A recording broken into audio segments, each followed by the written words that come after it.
Okey geng, kita buat lagi. Okey, aku tunjuk gambar ikan temenu seekor. Pambut fluorocarbon hari ni aku tukar pakai 40 pound lah. Buckley Vanish. Tak sampai depa lah. Dalam setengah depa. Tali utama aku dalam 40 pound. FG knot. Matake macam biasa. Matake aku pakai. Matake Fire Eagle ni. Dah DX apa aku tak ingat, aku ubah dalam video. Okey, cakuk sini. Tadi aku cakuk kepala. Tadi aku cakuk sini. Masuk sini nombor 1. Nombor 2 aku cakuk ni. Ladung apa tak pakai ni ya. Ladung tak pakai. Kalau GT pun makan ni. Tadi aku ingat GT. Drag kena ketat, mishing kena kemas, rod kena kemas. Rod aku ni PE apa? PE 336. PE 36. Kalau rod tak power, machine tak power, tali tak power, bye bye. Kalau GT makan. Okey, hayun. Fuh.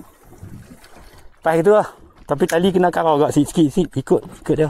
Ini rod straight ni, habis dia lentang ni. Dia lentang masuk buluh. Bila aku baling tu, dia makin tenggelam, dia makin main dekat dengan buluh lah. Kalau dia ambil dekat dengan buluh. Ni GT geng, ni GT.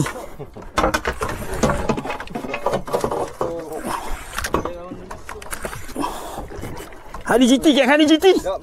Ni GT geng.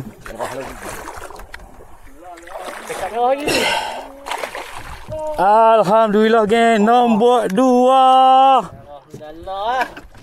Alhamdulillah. Merah nombor 2. Tadi lelaki dia ni.